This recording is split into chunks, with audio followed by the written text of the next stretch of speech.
Hey guys, welcome back. This is Lucid, and we're jumping back into radiation therapy. Get your daily exposure to cancer. Okay, we're playing Ermor. We got a message from Scaleria. Greetings, once again, Skelly Bros. We may take you up on that offer to trade for death gems, though we will hold off for now. Also, we have noticed that a throne separates you from the frosty giants we were thinking about targeting early. Since that is the case, we may turn our eyes towards the terrible lizards to our east. We do not know why, but we harbor some serious misgivings about the green lizard freaks. Glad to hear your expansion went well, as has surprisingly as well. Ours has surprisingly as well. Our mock draft didn't look as nice as this. Regards, the fun cult. I would have to agree. Seems like a very fun cult. P.S. Why do we feel like we're the only nation with a semblance of law and order? Well, growth in our lands. This is concerning. Yeah, everybody has hell scales. A message from Pangea. In this case, I would like to take your deal, devil. I have no desire to do some holy crusade onto you while Scaleria is out there scaling. Currently, Nazca is looking like a natural first war target for me despite his awake bless. If the squids don't feel like staging an early invasion, that is. So, interestingly, Pangea has taken me up on my offer to fight Nazca. Well, I didn't even suggest Nazca. I just said, do you want to cooperate? And Nazca's the obvious target, but I wanted him to say the words. To our west lies the poisonous marshlands of Satis, who may be indeed a suitable partner in fighting the death cult. Okay.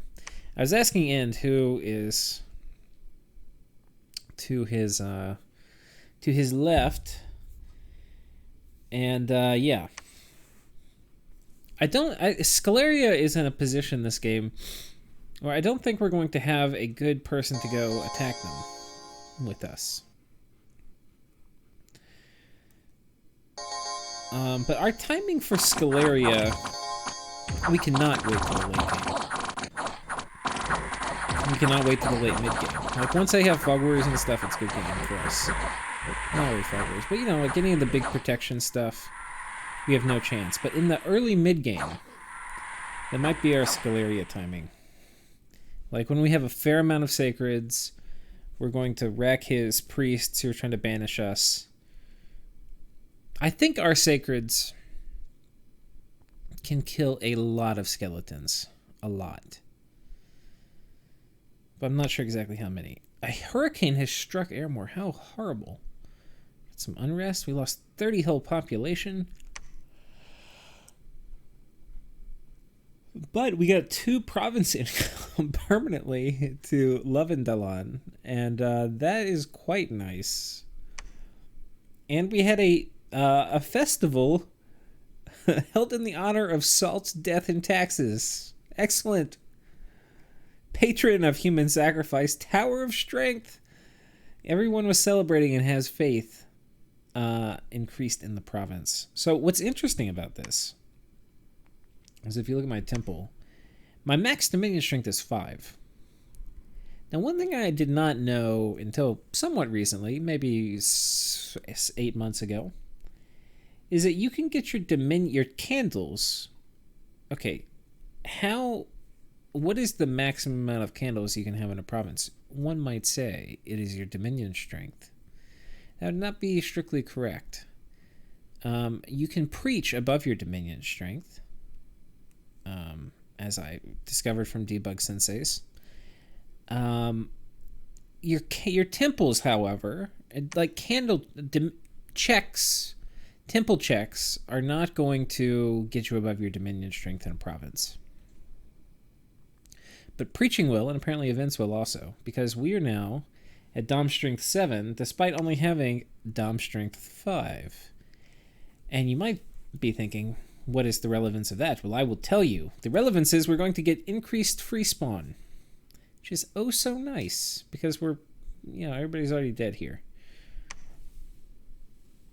Did we watch this battle? I don't think we did. Brave Knights of Ermor roll out. Some filthy barbarians. I wonder how many of these we bless up. It's going to be relevant next turn.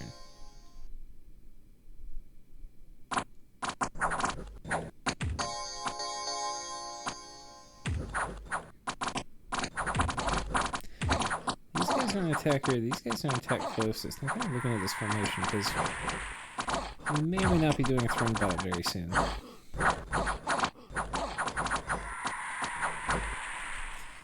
I want to see what percent I got of my... Okay, you can see the guy 6 here did not get blessed. Oh no, he did. He just got hit. This guy didn't get blessed. This guy. So I had 2 guys not get blessed. That's not ideal.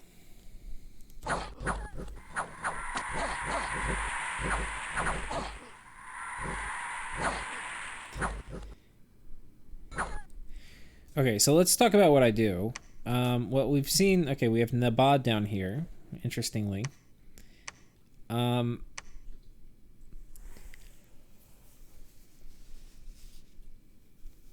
Because the winter has ended, we can no longer cross this river. So, unfortunately, we're going to have to backtrack here and come down and try to hit this turn. And it's about 160.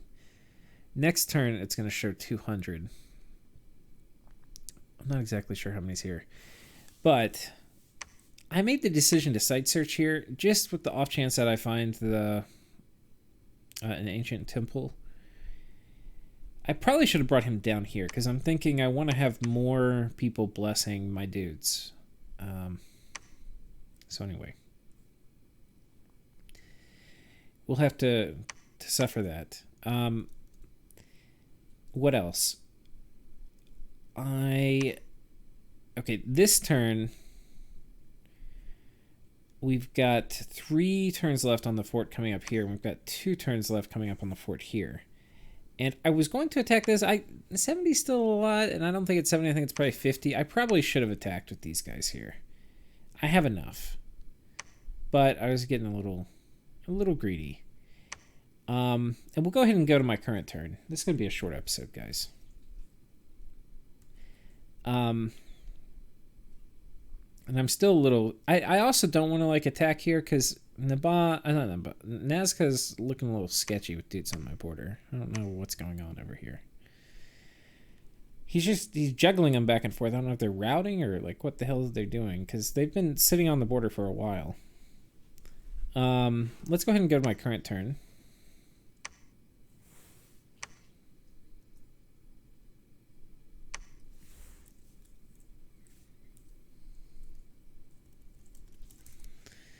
Okay.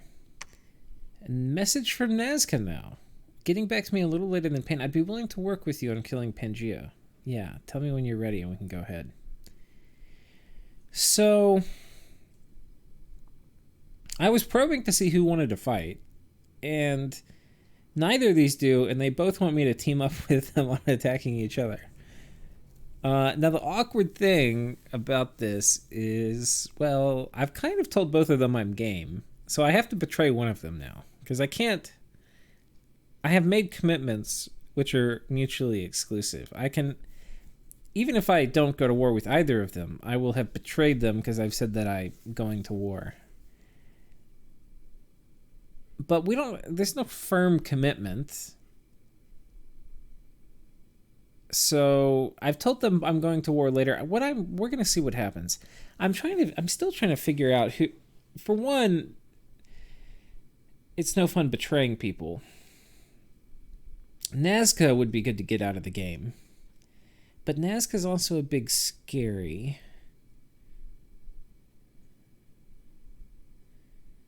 If I get Pangea is... Like, I would like the nature income, because I have high nature on my god, too. And then I'm going to have nature ones outside searching, because I'm going to probably get some little lion tribe witch doctors. So anyway, the nature income I think would be appreciated.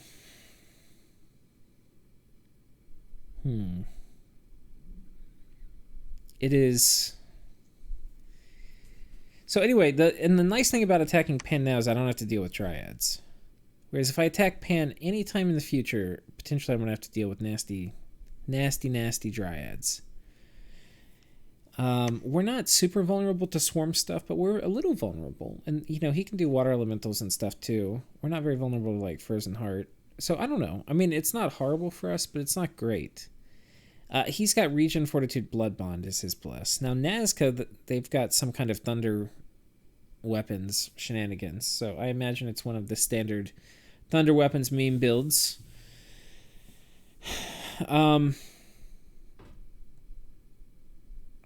But if I don't sign a nap with either of them, I have some flexibility, and they have flexibility to betray me too.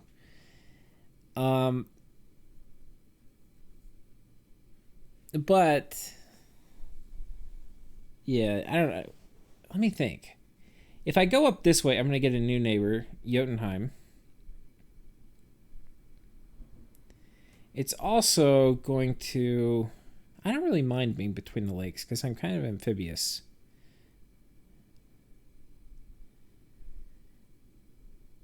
I'm really... If I go... Well, what happens if I go south? If I go south, I get basically Nabaa as a neighbor, which I'm not really that worried about. I actually do pretty okay against Nabaa because I have magic weapons. So, like, his Ethereal Melika and, like, we have Spirit Sight too, I think, built into most our dudes. Yeah. So the invisibility isn't going to matter. The Ethereal is not going to matter. Mist form isn't going to matter. A lot of things aren't going to matter. So anyway, I would get Nabaa as a neighbor if I move south. It's also, this is Relay. So it's also going to increase my exposure to Relay. Which, isn't great. I mean, I could potentially betray both of them in sequence.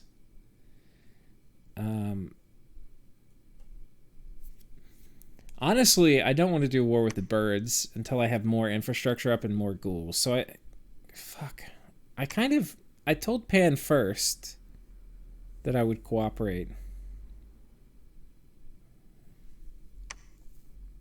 What is a mountain pass? Oh, but he'll be heat.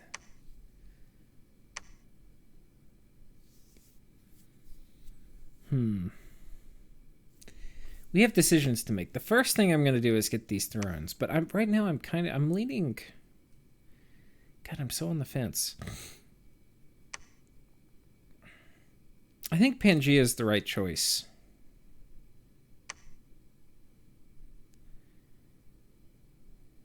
If I were particularly conniving, I could try to convince Nazca to pay me to go to war with Pangea because Pangea wants me to. But we're not going to do those shenanigans. We don't play that game. We're low, but we're not that low.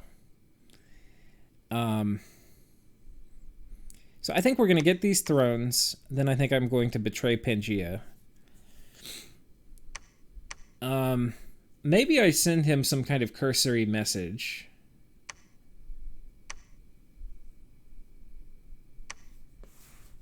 Let's say something like...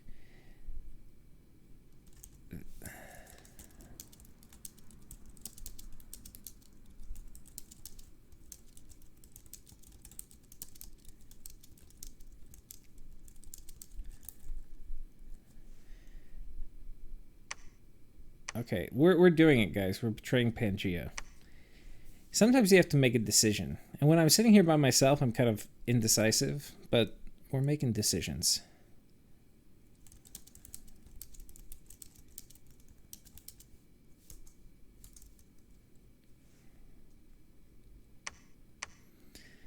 So we're going to get both these thrones, then we're going to come down here. And if I do that, then I'm going to have at least 3 thrones. And that's going to give me a decent chance of getting one of the really good ones, which we talked about, I think, last episode. But quick recap in case you missed it. Throne of Fire, Throne of Water, top 2. Throne of Death, probably number 3. And then, I mean, these are going to give me good mages too. Throne of Fire and Throne of Water. So we dig that, but these would be okay too. The Silver Throne would be good. Anyway, but yeah, okay, we're betraying Pangea. That's going to give us this. It's going to give us better access into Scaleria. It's going to give us nature gems. We have nature on our god. And it's also going to set us up potentially to do pretty well against Mazca too. We'll have to see. So anyway, we're starting to kind of we're gonna let Pangea down easy. And then I can tell him, like, once the birds attack, I can let him know that the birds paid me off or something, and I'll make it sound like I had nothing to do with it.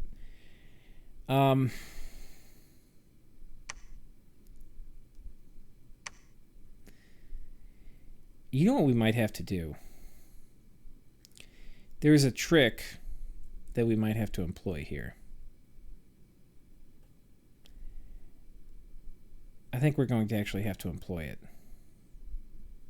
Well, no, we won't. There's a trick where you can put him on guard commander, and I can keep him attached longer, but then I have to script the commander to retreat. I'd have to do it on, like, this guy. I think we're just going to not have all of them blessed. We'll probably lose a couple. But I want to make a move now. Now, we're also, even though I've been waiting here for forever, we're not actually going to attack this province. I've taken everybody that's here, and we're moving them over this way. And we are going to run them into this, which I honestly should ping.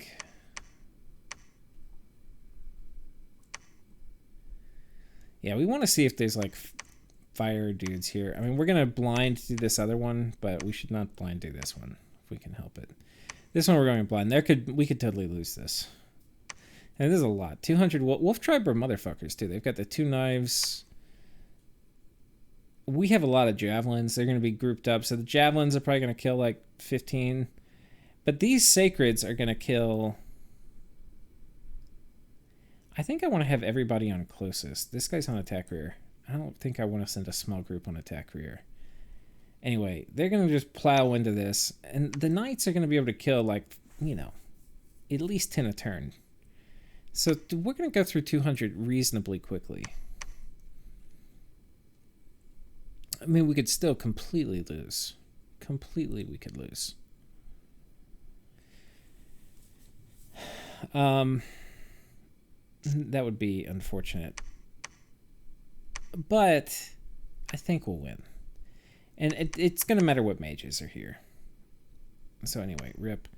Anyway, we're going to scout this. The other plan is I finally got a Mound King free spawn. So as this group consolidates, the Mound King is going to go with them up here. And then he's going to be able to take a contingent, move underwater, which would be excellent. So we'll probably take this, and then we'll come down here and take this. Or maybe we take this first, because this is high income, I believe. Yeah. This is not high income. So, yeah, we probably take this. I might need more.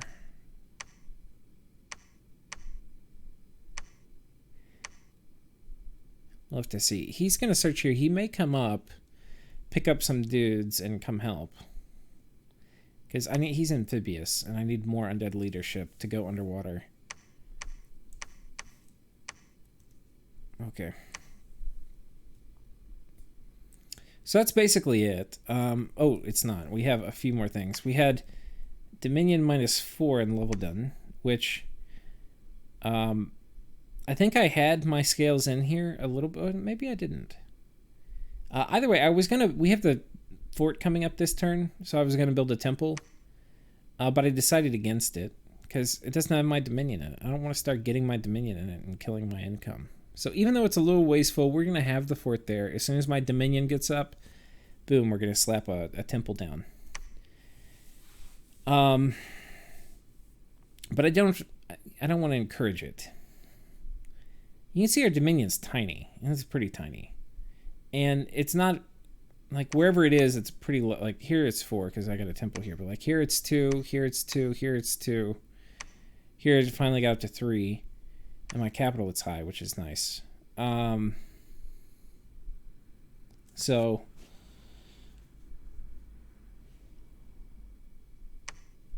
Yeah, and as other people's Dominion who's stronger builds up, it'll probably push mine back a little bit. Because right now we don't have that many temple checks. But...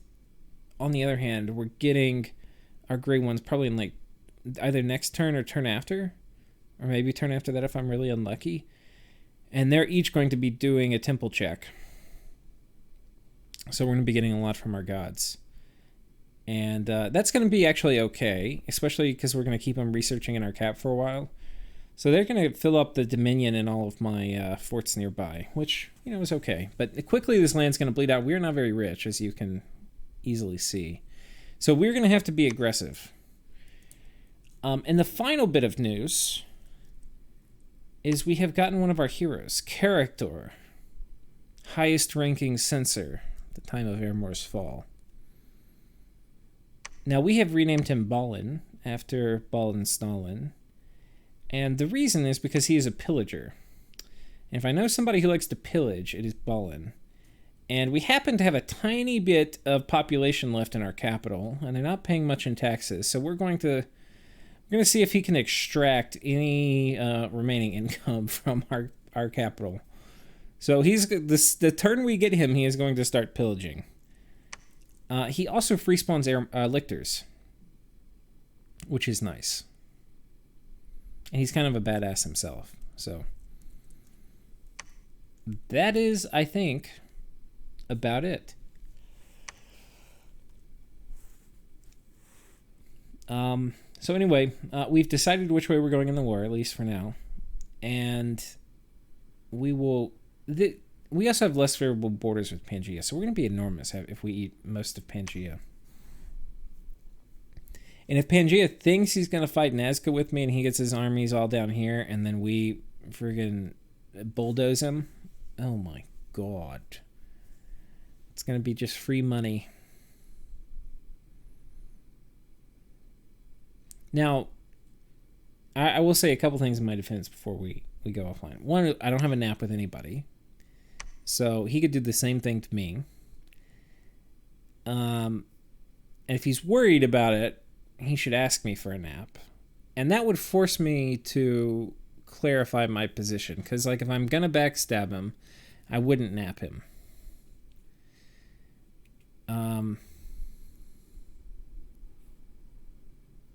So anyway.